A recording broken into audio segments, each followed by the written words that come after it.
Welcome. We're live from the rain delay, from Sand Carcass. We're here. We got a lot of good stuff. We're going to go back. You could. What happened there? I believe the heat of the bottom of the mug was sort of fusing the bottom of the mug to the leather. Nice. What do you call this thing? The footrest. Yeah. Yeah. Nice. That's good. Very cozy atmosphere. It's Sunday. What better day to get into it? We got a lot of great stuff to get into. We're going to do the Russian book again. The Russian fairy tales by Alexander Afanasyev. He wrote them or he compiled them? Something like that. Yeah. Did the Brothers Grimm right, or Hans Christian Andersen sort of... Yeah, but it's like from the 1800s right. when he gets it all together, and then that guy translates them. That's like how they did the Great American Songbook too, right? Like they went around... Sort of a like folk... I think a guy went around like all these different he would just like travel through the South and like interview people about like what their families sing and stuff like that. Yeah. Like Alan Lomax situation. Yeah, somebody. He's the Smithsonian guy. Mm-hmm. And then maybe the Kalevala. They did it with the Kalevala too in Finland. Okay. But we got some poems just to warm up. I'm going to read a Robert Bly poem from the Morning Glory Prose Poems. Nice. And it's from, what year is this? 75. And then Zach's going to read a Keats. Ooh. Zach's got the Keats. I Very exciting. marked one, but I'm going to read the Robert Bly first.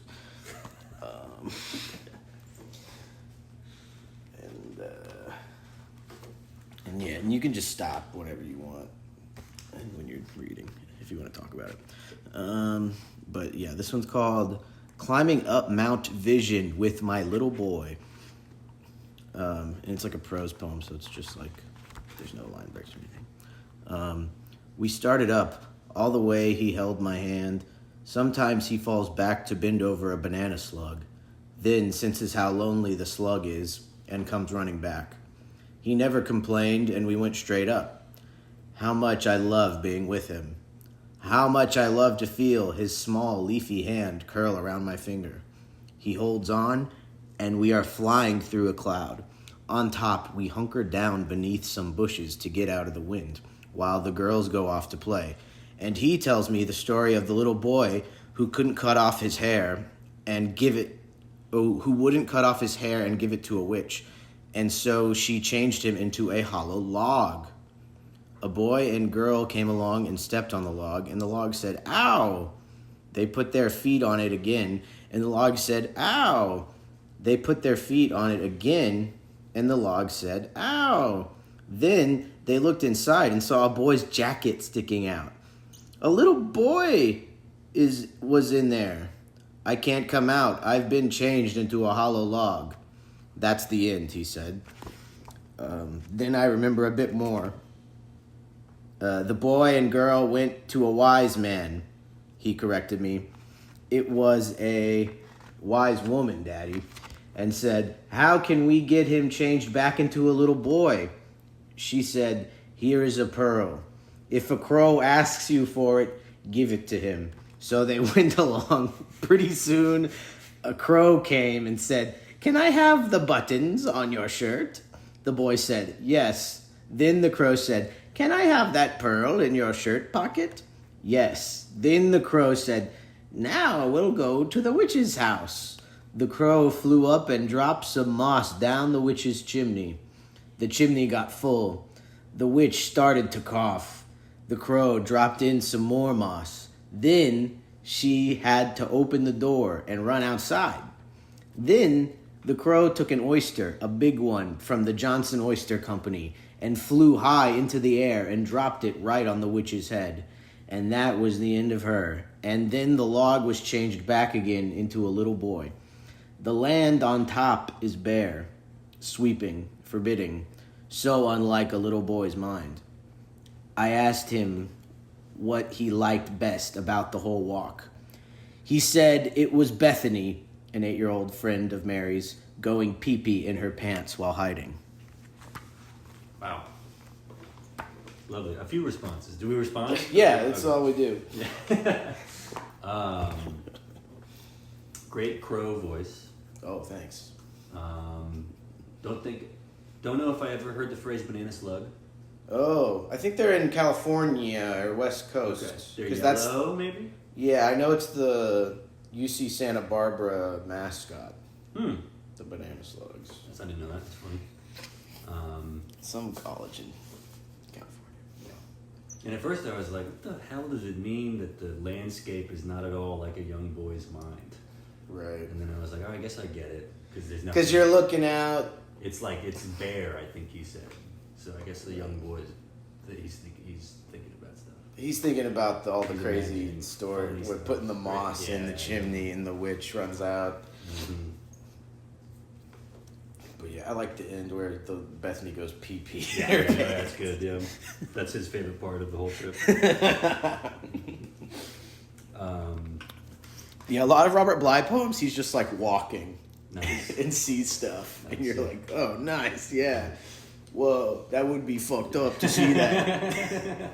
He's like, I saw a dead seal. What shit. My family took a long trip to California once when I was like 10. And whenever we talk about the trip, we pretty much just talk about my grandma peeing outside of, you can't remember if it's Nixon or Reagan's house. But one of them, it was some presidential house, and then she was like, I gotta go. And then she just peed in the bushes, and we all watched her pee in the bushes of a former president's house, which was cool.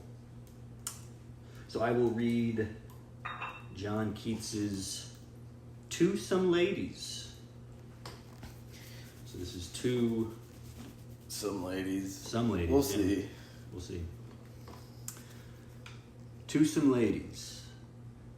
What though, while the wonders of nature exploring, I cannot your light, mazy footsteps attend, nor listen to accents that, almost adoring, bless Cynthia's face, the enthusiast's friend. Yet over the steep, whence the mountain stream rushes, with you, kindest friends, in idea I muse, mark the clear tumbling crystal, its passionate gushes, its spray that the wild flower kindly bedews. Why linger you so, the wild labyrinth strolling? Why breathless, unable your bliss to declare? Ah, you list to the nightingale's tender condoling, responsive to sylphs in the moon-beamy air. 'Tis morn, and the flowers with dew are yet drooping. I see you are treading the verge of the sea, and now, I see it, you just now are stooping to pick up the keepsake intended for me. If a cherub on pinions of silver descending had brought me a gem from the fretwork of heaven, and smiles with his star-cheering voice sweetly blending, the blessing of Taich had melodiously given. It had not created a warmer emotion than the present, fair nymphs, I was blessed with from you, than the shell from the bright golden sands of the ocean, which the emerald waves at your feet gladly threw. For indeed, 'tis a sweet and peculiar pleasure, and blissful is he who such happiness finds, to possess but a span of the hour of leisure in elegant, pure, and aerial minds. Whoa. So they gave him a little gift. Yeah. And he's just really excited about it, kind of. He loved it, yeah. And it was really good. Any words that we should look up? Well, I Maisie? Is it like a M-A-Z-E-Y? Yeah, it's Maisie. Oh, I like that. Yeah. Oh. Your light, mazy footsteps. Is it like a maze, you think, or is it something different? I assumed like a maze, but now that I'm thinking about it, it's probably something Wouldn't that be different. with an E? Like almost like, I don't know, like gauzy in some Saying way. like a maze, labyrinthine. Okay. He does use the word labyrinth later. Yeah. The wild labyrinth strolling. So they just kind of They're wandering. It's tough though. It's not easy. You think that's life, and then the ladies give you a flower they found, and it's real good. Yeah. Sylphs. Sylph. How do you spell that? Sylph. A sylph. It's like some kind of what you would call it? Ancient. It's an imaginary spirit of the air. Nice. Mainly dark green or blue hummingbird. The male has a long forked tail. What mythology is this from? Greek? It's Latin. Latin. Okay. Yeah, it's saying. So it's like you put together Sylvestris and Nympha. Nice. And it makes, and then you Sylphin. And then he uses the word Ariel at the end, and he puts the 2 dots above the E. Ooh. That's the fancy. Ariel. Yeah, and then the accent that's just the 2 dots over the E. The umlaut? Is that what that's called? Like the German one? It's just 2 dots.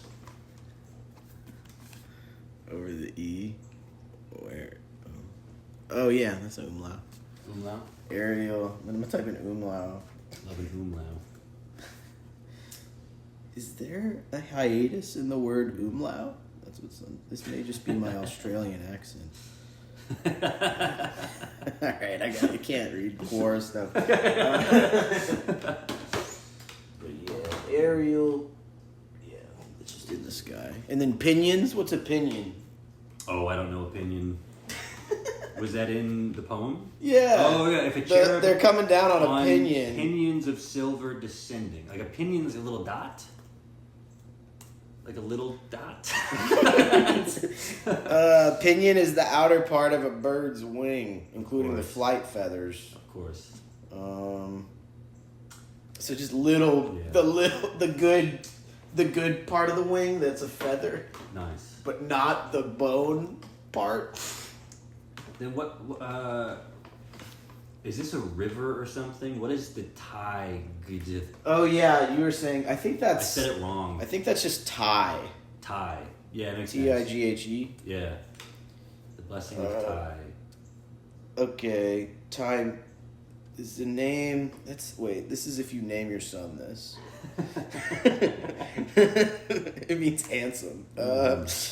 Just like our names. Define Thai. You're gonna name your son Thai, by the way. Do go T-Y. Don't go Tighe. It's an Irish surname. That makes sense. Their Gaelic. River. The blessing of Thai. Is that what it is? Yeah. Okay. The blessing. Blessing of Thai. Nothing. There's nothing. Zero. Wow. Lost to the ages. Only. Yeah, it just has the poem. Yeah. Just the poem comes up when you... Yeah, just the complete works of John Keats. All right, yep. Hell yeah. That's how you know. It's good. Woo. But yeah, that's just the warm-up. Oh, and we try to read the Major Modern General song, if you want to try to do it. Oh, sure. Really quick. I'll pull it on my phone or something? I could pull it up on this little computer. General. But this is just to really... to warm up the voice. Yeah, the voice. Yeah. But yeah, and you can. I don't want to get it all. Am I supposed to try to read it fast? The point. Okay, here's what you want to do. You want to try to read it.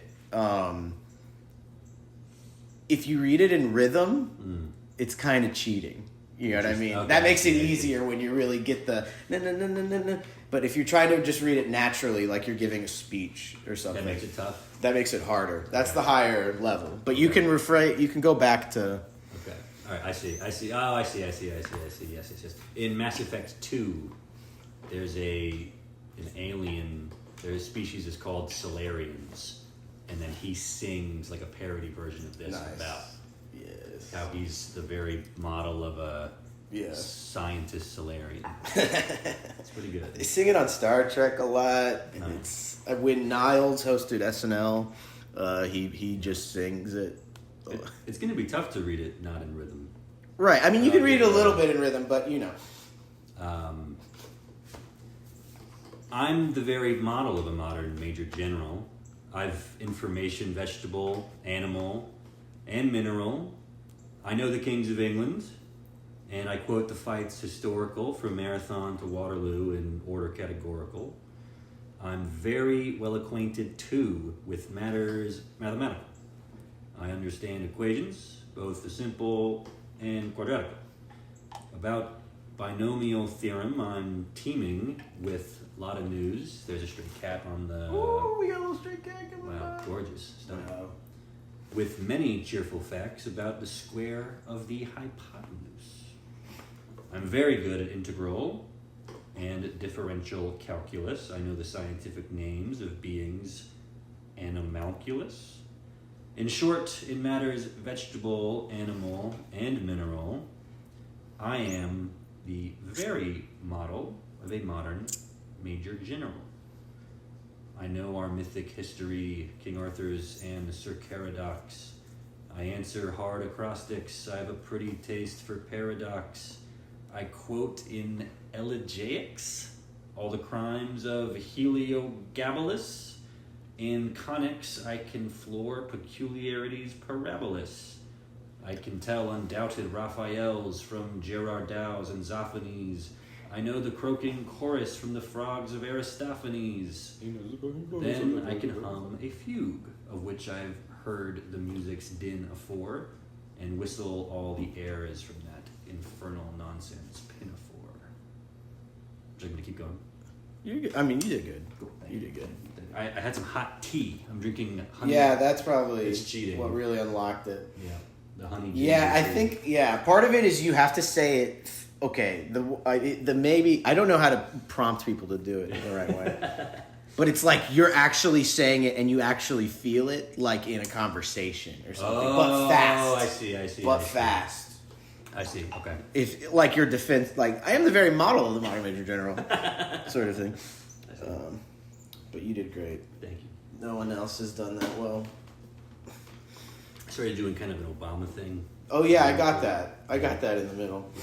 That was good. All right, we got the Russian book. Mm-hmm. You want to start? I could start it off. And then see where it goes. One of them I picked was like I realized accidentally was like 4 pages long. So That's not that long. Okay.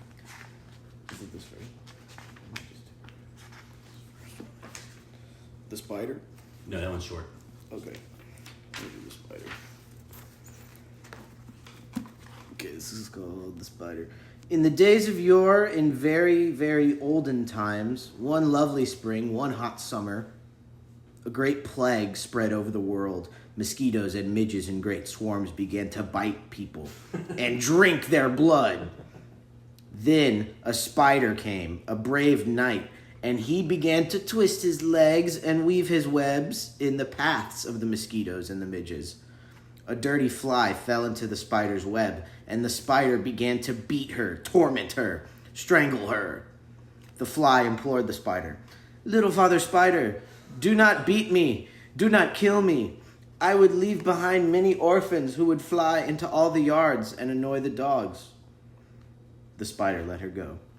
She flew away, buzzing, and announced to all the mosquitoes and midges, "Hey, mosquitoes and midges, hide under the aspen tree root.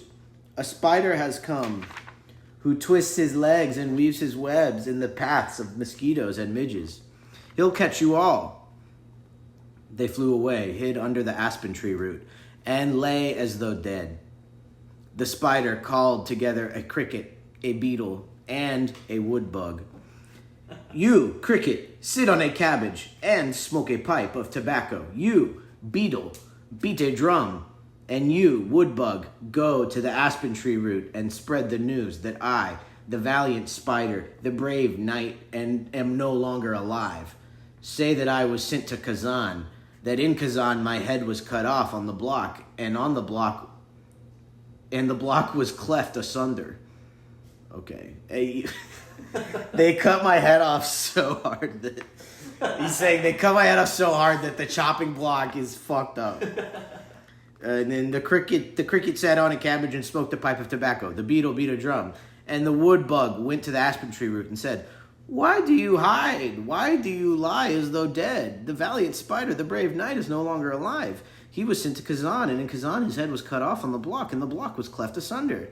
They cheered and rejoiced, made the sign of the cross, flew away, and fell into the spider's webs. He said, "You're nice little things. You should visit me more often.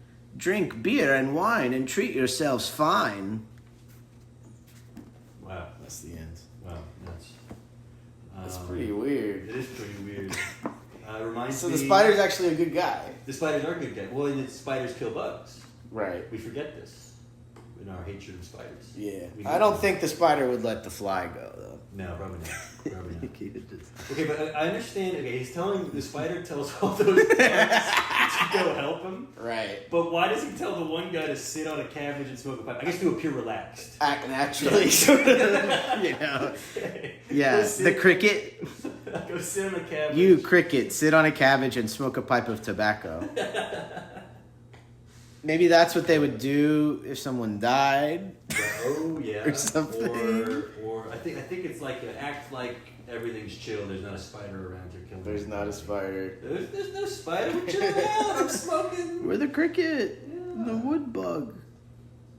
And the... I like. I think there's other Russian stuff I've seen or read or whatever where people call men little father. Little father. No, yeah. That was in another one we were reading. It was... They called the landlord that. Yeah. I think I guess women call men this. Old women. I don't know. Is that like Poppy? Hi, Hi, Poppy.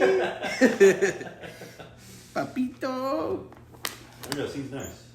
Little father. Seems nice. Yeah. It seems interesting. Alright, you want to do one? Yep. And you can popcorn away in the middle if you get tired. Sure. Let's see. But yeah, the one part about how it cleft the thing asunder, that's what really sold the lie. Yeah. They're like, no one could make that up. Yeah, like, oh damn. I will read The Cheater Cheated. There was once a merchant who had a son. One day, the merchant sent his son to the city to buy merchandise and instructed him. Mind you, little son, be careful and don't make friends with redheads. Oh shit. I didn't read this one before. And here's what I'll say. You started reading it and I went, have we read this one? Okay, I don't think so, because I would have remembered the redhead part, but there is just a merchant guy, and he's like, okay, all my sons are going off in ships. The merchant's son set out on his way. It was a cold day. He felt chilly and stopped at an alehouse to warm himself. When he entered, he found a red-headed servant pouring out liquor. Whoa. Pour me a glass of good liquor, said the merchant's son to him. He drank it and found it very much to his taste. That's fine liquor, he said. It's worth 100 rubles. Pour me another glass. He drank the second glass and it seemed even better. Well, brother, he said, this glass is worth 200 rubles. The man behind the counter was quick-witted. He wrote on the wall the sums mentioned by the merchant's son. He was very quick-witted. He went, that's 300 rubles. When the time came to pay the bill, the merchant's son said, how much do I owe you? 300 rubles. Are you out of your mind to charge me such a price? You set the price yourself. And now you are trying to go back on your word. No, brother, you can't wriggle out of it. Unless you pay, I will not let you go. Wow. There was nothing to be done. This happened to a friend of mine at a bar. The merchant's son paid 300 rubles, went on his way, and thought to himself, I'll remember now not to make friends with redheads. My father spoke the truth, and one should always listen to one's parents. At that very moment, he met a red-headed peasant driving a cart. Shit. When the merchant's son saw him... Is this going to reinforce or subvert what he thought about the redhead? When the merchant's son saw him, he jumped out of his carriage and lay flat in the snow, trembling with fear. What's the matter with him? The peasant wondered. He went over to the merchant's son and tried to raise him to his feet. "Get up, brother," he said.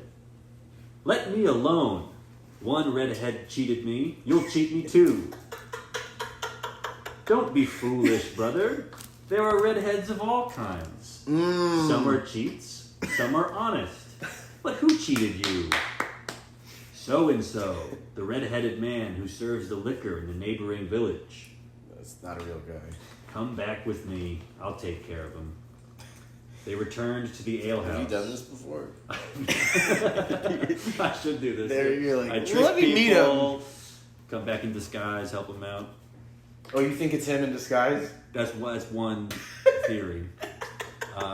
They returned to the alehouse. The peasant cast a glance around him and noticed that a shoulder of mutton was hanging from the main beam. He went to the servant, asked for a glass of vodka, and at the same time tapped him on the shoulder and said, "How about selling me that shoulder?" "I'll sell it for a ruble." The peasant gave him a ruble, then drew a big knife from his pocket and gave it to the merchant's son, saying, "Now, brother, cut off his shoulder. I'll have it with my vodka." "Are you crazy?" said the servant. "I sold you the shoulder of mutton, not my shoulder. Don't tell me any such stories. You won't cheat me as you cheated this merchant's son. I'm no fool." The servant began to beg and implore him, bowing almost to the ground. "Very well," said the peasant. "I will forgive you if you will return all the money to the merchant's son." The servant returned the 300 rubles, and that was what the peasant wanted. "You see," he said to the merchant's son, "there are redheads of all kinds, cheats and honest people. Now go in peace." The merchant's son was glad to go. He got into his carriage, spurred his horses, and said to himself, "Thank God I got away. The red-headed servant is a cheat, but this peasant is an even greater cheat. That's what I thought. If I had become friendly with him, he would surely have skinned me alive." Whoa. And that's the end. I don't know about this. I mean, if he was your friend, though. Right. So obviously the red-headed guy, the second one, He's even craftier. he has the same craftiness about it as the first guy, but he uses it for good. Right. And It's not like all these redhead guys aren't all crafty. They are all crafty. Just some of them use it in a certain way. Well, and if the redhead is using his craftiness to help you, you should be extra, even really more put your worried. guard up because something is Even coming more down the worried, line. yeah. He's gonna fuck you up. Yeah. I didn't realize that there were like anti-redhead. I didn't either, really. This is my first in any culture. one. But Russia does seem like they have the most exposure to redhead, or it's just there's some random guys coming through. For sure. And Is just it anti-Semitic? Maybe. Why not? I don't know who else has red hair in Russia. Right, I'm thinking mostly of Ashkenazi Jews sort of thing. Or I guess Russian guys have red some hair. Russian guys will have some, but it's like, how does that, what is that? Right. The paler ones. Because the Russian guys, I guess Putin's kind of a redhead, a little bit. I haven't really seen him when It's he's sort young. of blondish, but it's more of it's sort of a strawberry blonde, I think. Interesting. But maybe that is just the age. Yeah. I like how redheads go gray. Yeah. It does sort of like it lightens, Yeah. and then it doesn't just go gray right away. It's kind of like a lighter red over the years. I'm looking forward to it. Cherry. Yeah. Cherrying. Mm-hmm. And there's my mom was saying that the lady that cut her hair told her, it's time for you to stop dyeing your hair. You should just go gray. Wow. So a big time for my mom going gray. She's gonna do it anymore. Yeah. Wow. Very cool. She's in the process. Respect. But I was like, she's not the one who dyes your hair though. My mom's like, no, I do it. And she's like, but I could have had her do it. And I was like, I bet if she did it, she wouldn't have said it. You should keep doing it. classic haircutting. Okay, this one's Father Nicholas and the Thief. This one's quick.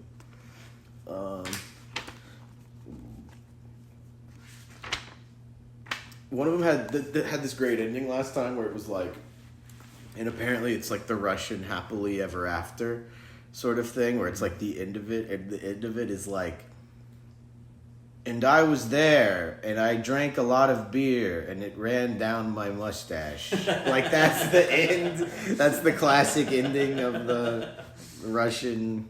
So hopefully we'll get some more of those. This is Father Nicholas and the Thief. In a certain town there lived a thief who caused much sorrow. One day he happened to rob a wealthy man. The theft was discovered, and men were sent in pursuit of the thief. We're already into it. He ran for a long time through the woods, but in front of these woods there was an open steppe, PPE, that extended for at least 10 versts. That's pretty long. That's far. That's big. Then, when the thief reached the edge of the woods, he stopped and wondered what to do next.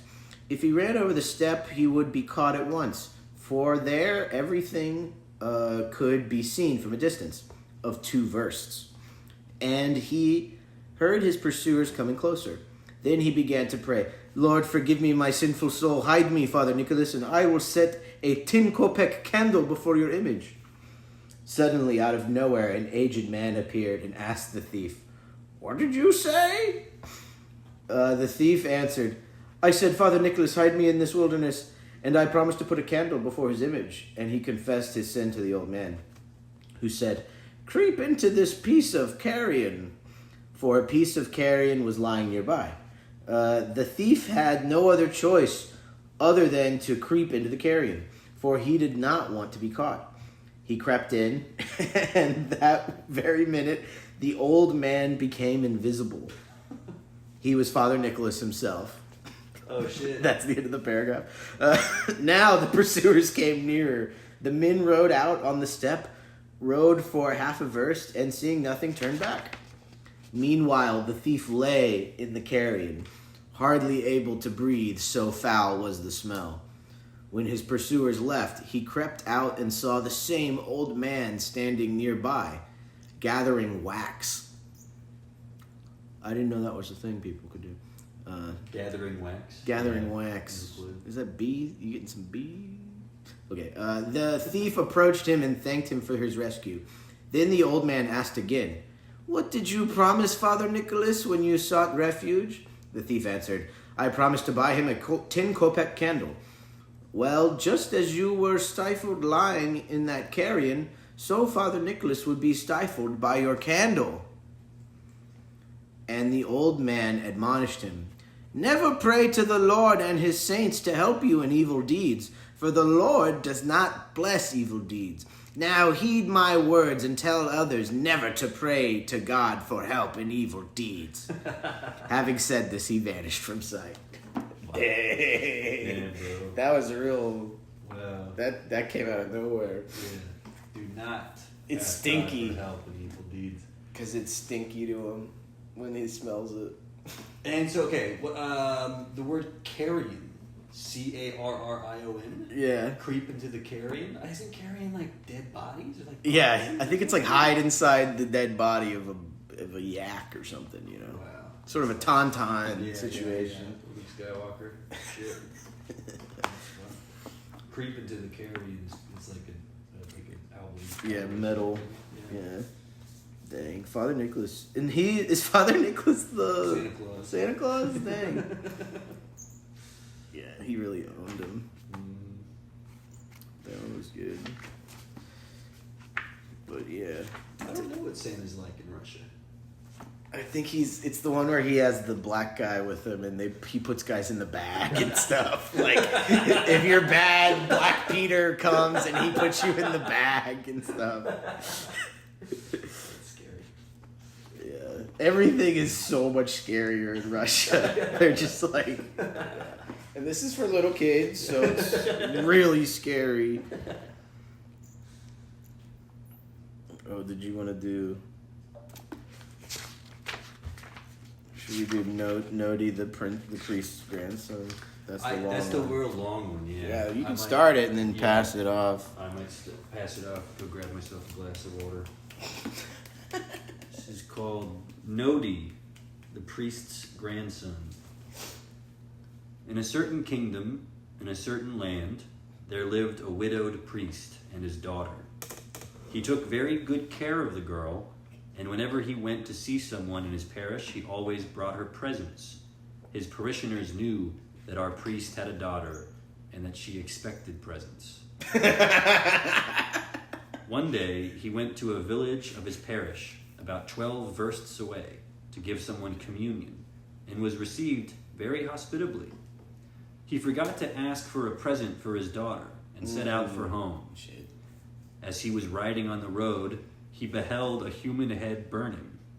In fact, it was almost all burned. Only ashes remained. At first, he passed it by. Definitely thought it was like a ghost at first, and it's like, no, in Russia that happens. At first, he passed it by, but then he changed his mind. Here is a human head burning, he thought. I will take it, put the ashes in my pocket, bring them home, and place them in the cellar. Oh, little girls love that. He picked up the ashes, mounted his horse again, and rode home. His daughter came out to meet him in the yard and helped him down from his horse. He had a headache, probably from the wind, and she put him to sleep in the feather bed. But then she thought, my father must have brought me a present. She looked into his pocket. Meanwhile, the ashes he had picked up had turned into a box. She took out this box and said, oh, this is a fine box. What shall I do with it? Watch out. She touched it with her tongue and became pregnant. She touched the box with her tongue? Yes, she touched the box with her tongue and became Why would she pregnant. do that? She's like, yeah, she doesn't know. How do you use a box with your tongue? What other women bear after long weeks, she bore in hours. Right. Her time for delivery came, and she gave birth to a boy. He was christened at once and named Nodi, the priest's grandson. Right. The boy began to grow.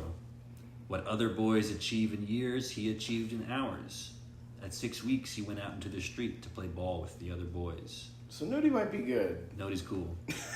I was worried. When he hit a ball, it flew. One heard it buzz through the air, but one did not see it. If he struck someone in the leg came off. If he struck someone in the arm came off. And when he struck someone in the head, the poor fellow's head came off. The fathers of these children came to the priest and said to him, Father, please do not allow your grandson to go into the street to play with the other children. He has done a great deal of damage. One would complain that his boy had lost his head, another that his child had lost an arm. Please, Father, they said, keep him in the house. Please. So the priest kept Nodi at home until summer came. By then he had grown quite big and said, Dear grandfather, what work shall we do now? The priest was overjoyed and said to his daughter, My beloved daughter, God be thanked for having given us an heir. We love Nodi. He is a godsend. He is so strong. Now what shall we undertake? Let us work. And he said to his grandson, Come, grandson, let us clear some marshy ground. Yeah. Let us go, grandfather. So they went to the marshes and chose a place. The grandfather began to cut a pine tree, and Nodi said, Grandfather, don't you work, but give me your blessing. Well, said the grandfather, may God bless you.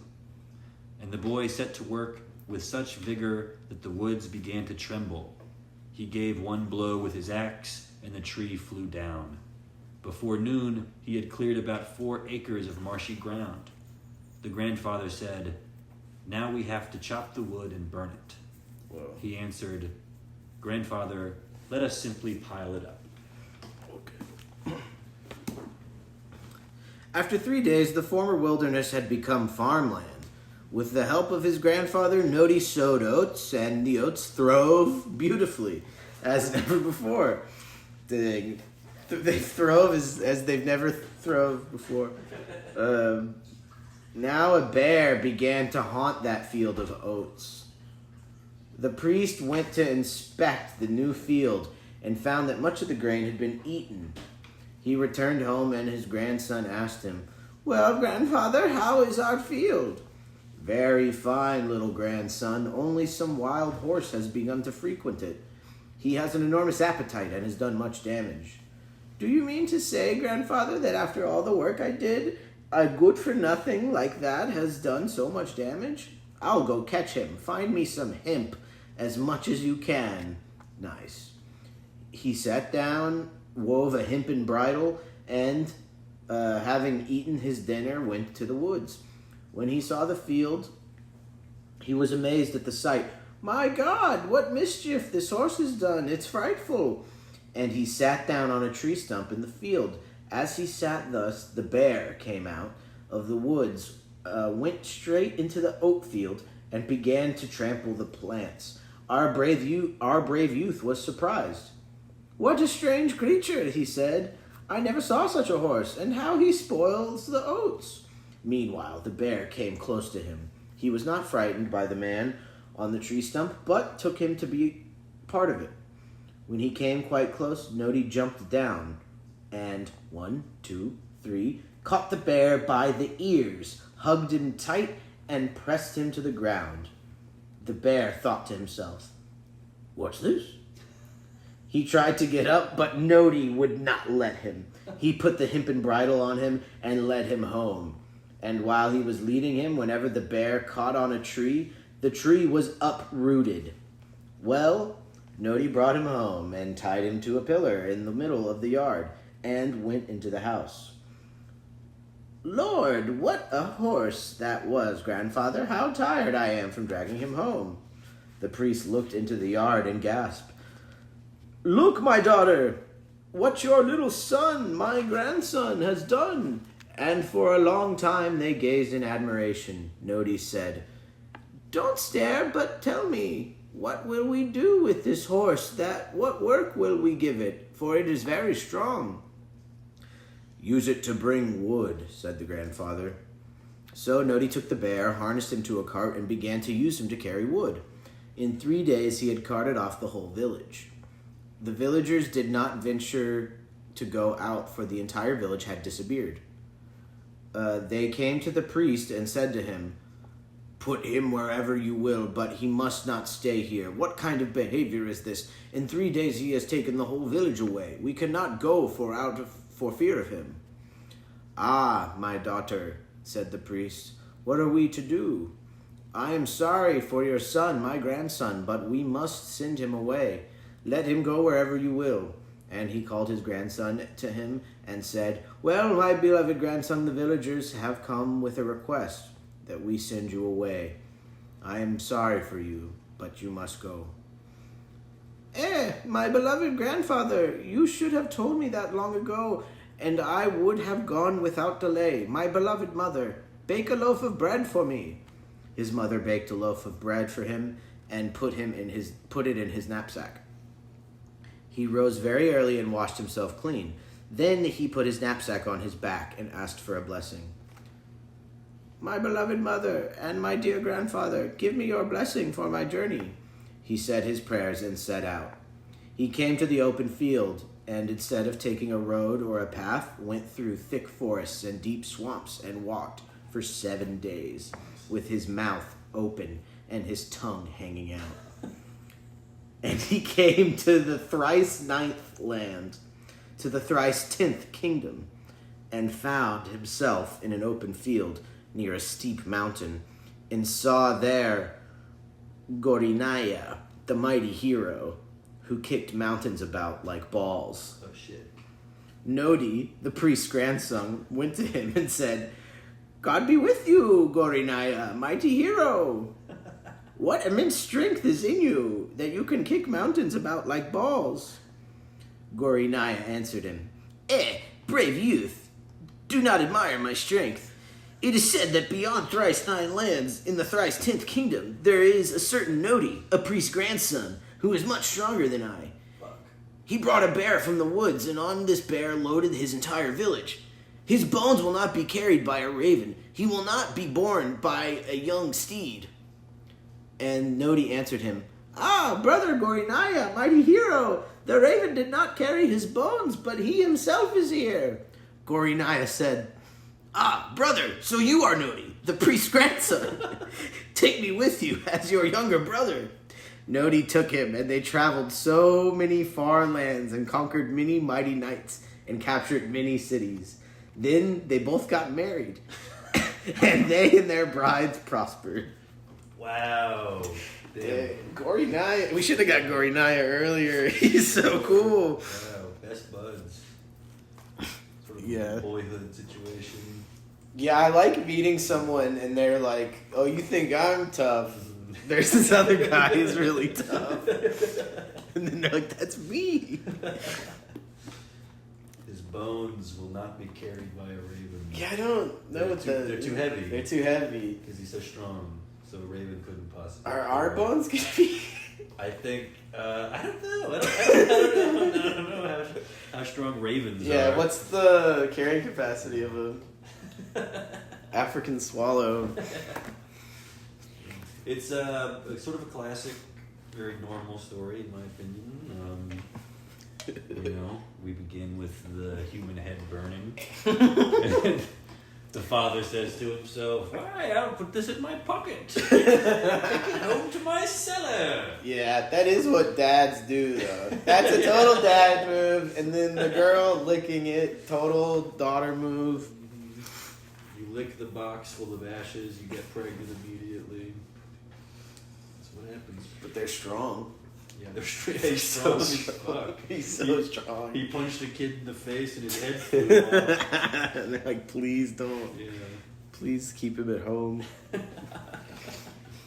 He's carrying off. When he's carrying off the entire village with the bear, I kind of didn't really realize what that meant. I didn't know what that meant either. But And apparently... they were saying there's a horse, and then he goes and he sees the bear, and it's like... He doesn't know about Oh, bears. he's Yeah, dumb. he's really dumb, I guess. Yeah. Because he keeps him This inside. horse. Yeah. Right, because he's always inside. Right. Or he was out as a little kid. Mm-hmm. But then he punched that guy's head off. But it was funny that he's like... when they get the bear and him, they're both like, "I'm ready to work." like let's work, man. It's like, what do you mean? Let's clear this marsh. We gotta clear the marsh. Clear this marsh, bro. I'm strong as fuck. I need the... You're gonna read the river one? Sure, yeah, it's real short. This is called The Two Rivers. For a long time, the Volga River and the Vazuza River disputed as to which of them was the cleverer, stronger, and deserving of the greater honors. Oh. They argued, and neither would give in to the other. I have a feeling I know which one's going to win. Finally, they decided to settle the matter in this way. Let us lie down to sleep, they said, and whichever of us wakes up and reaches the Kavalinsky Sea first will be considered the cleverer, stronger, and deserving of the greater honors. Right. The Volga lay down to sleep, and so did the Vazuza. In the middle of the night, the Vazuza rose quietly, ran away from the Volga, chose a short, straight road to the sea, and started flowing. The Volga, upon awakening, flowed neither too slowly nor too fast, but just as a river should flow. At Zubtsov, she overtook the Vazuza with such force that the Vazuza was frightened by her younger sister and begged her, the Volga, to take her, the Vazuza, in her arms and carry her to the sea. Right. Nevertheless, No. it is still the Vazuza that wakes first in the spring and rouses the Volga in Oh. winter sleep. Because it gets all icy. Yeah, I guess That's so. what it is. Nice. That's Yeah. why they're alive. Because Yeah. it's all icy. Yeah. I'm assuming, Do you want to look at a map? looking at a map of Russia, the Vazuza goes straight toward the sea, but Yeah, that's doesn't what reach it's it. saying. And then Oh, I think it still reaches it reaches it. Okay. And then and the Volga takes a longer way and more indirect, but it does get there. The Volga is the only river I know about in Russia. Yeah, that's the only one I know about it. But I think it's sort of next to it. You Yeah. can't really look at rivers on Google Maps. Why can't... Oh, here's the river. Okay. Yeah. But yeah, I like when the rivers are for people. Mm-hmm. Which river do you think deserves higher honors?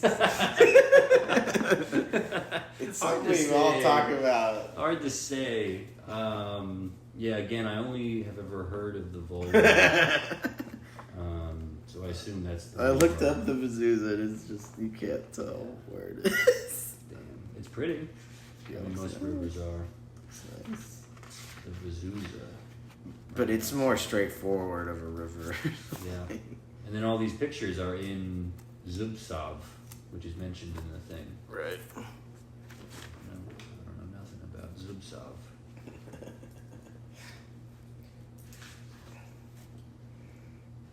And then some of these, sometimes you hear about a place in Russia from like, because it was written like a long time ago or whatever, and then you Google it and you're like, oh, that's in Ukraine. That's Leningrad. Oh, yeah. Not to get political, but it's like, sometimes you're like, oh, that used to be. That's why they really, yeah. Right, that used to be Russia. That's why they really want it. Yeah, they're like, oh, that's mine. That's from the fairy tales. Exactly. Yeah. We need it. Mm-hmm. That's where that bear. The Nazis almost burned Zubsov to the ground in 43. Wow. No, in 42, sorry. They were too jealous Mm-hmm. of the beauty. Wow.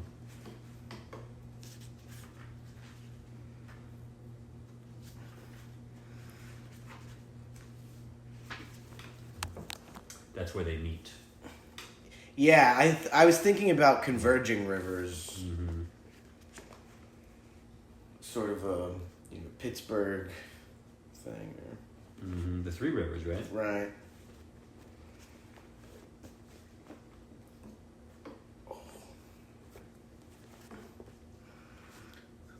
Okay.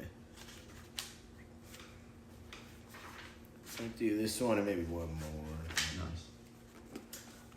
But this is, if you don't like it, don't listen. Which, sort of true for a lot of stuff. There were once 3 brothers. 2 were clever, and the third was a simpleton. Zach, how many brothers do you have? I have 2 brothers, and I'm the third. You're the simpleton. And they're both very clever. One day, they went to a wood and wanted to eat their dinner there. They filled a pot with gruel and cold water. The simpleton had told them to do this, but did not know where to get fire. Not far from them, there was a beekeeper's house. The eldest brother said, I will go to the beekeeper's house to get some fire. He went and said to the old man there, Grandfather, give me a light.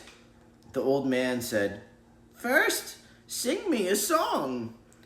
But I don't know any song, Grandfather. Then dance for me. I am not quick at dancing, Grandfather. Aha! You're not quick, so you won't get any fire. And in addition, the old man cut out a strip of flesh from his back.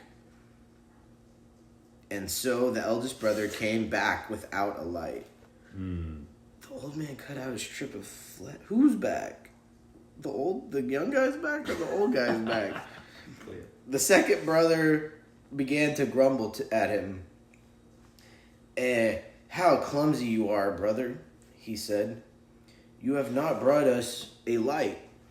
I will go by myself. He came to the beekeeper's house and cried, Grandfather, please give us a light. Well, my boy, sing me a song. I don't know any. Well, then, tell me a tale. I don't know any tales, Grandfather. The old man cut a strip of flesh from his brother's back, too, and sent him back without a light. Now the 2 clever brothers just stared at each other.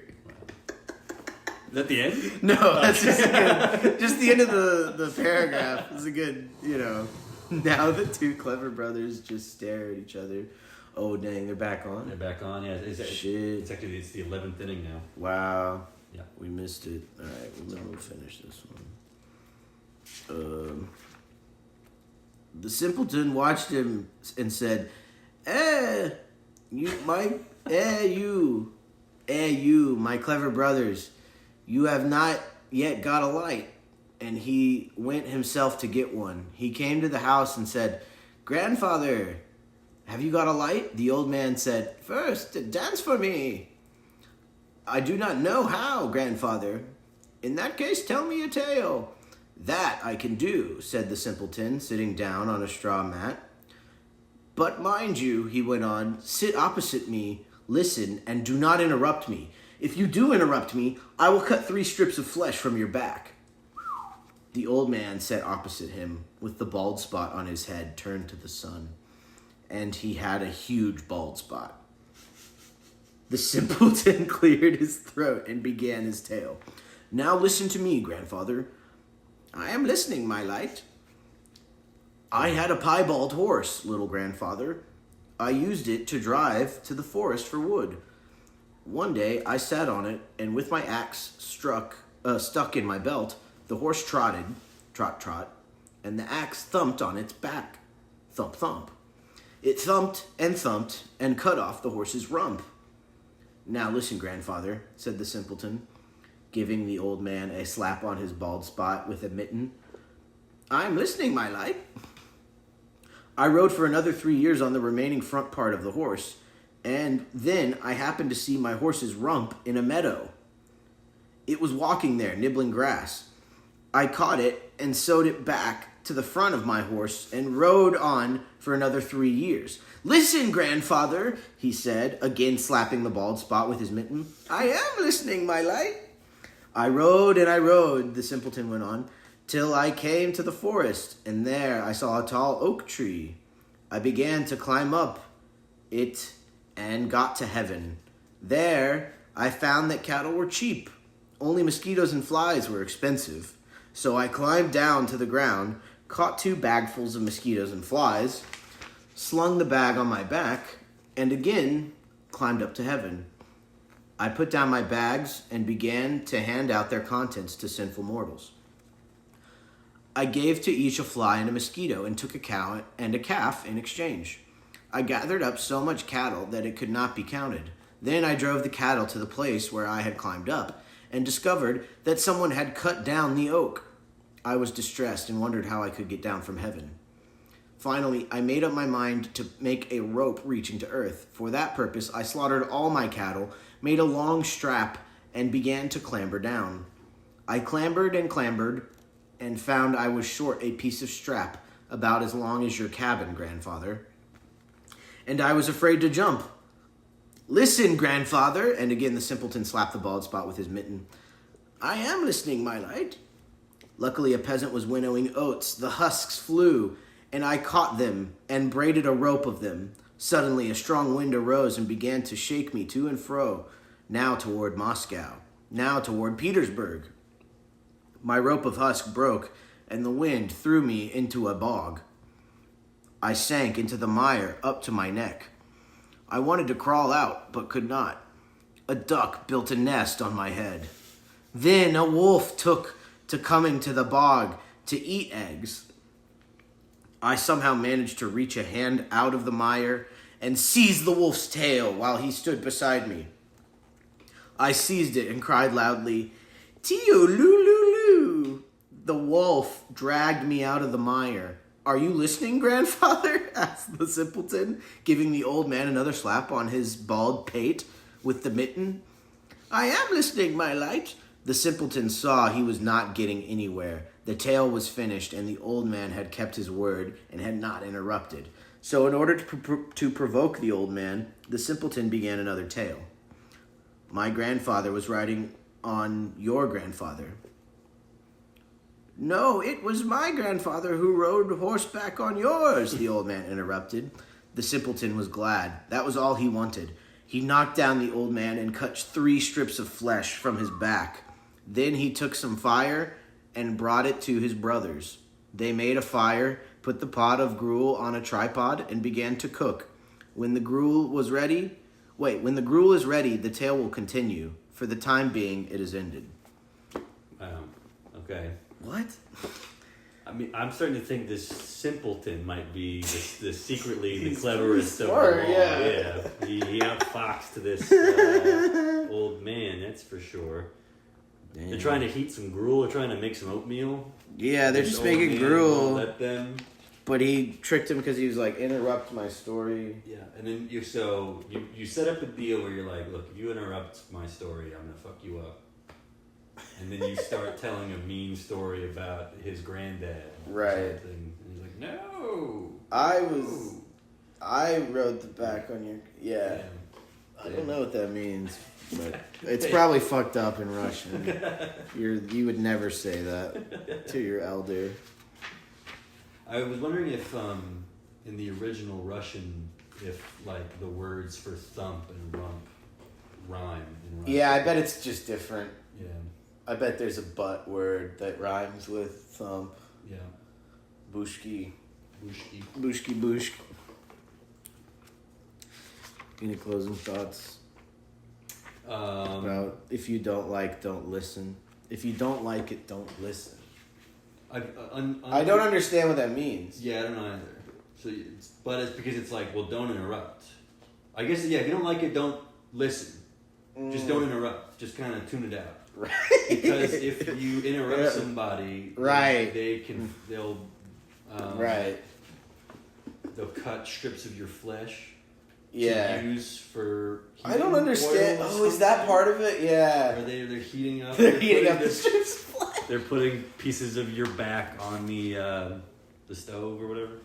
Is that what they're using for fuel? And he's a beekeeper, and that never came up. Yeah, it didn't come up. Never came up that he was a beekeeper. Mm-hmm.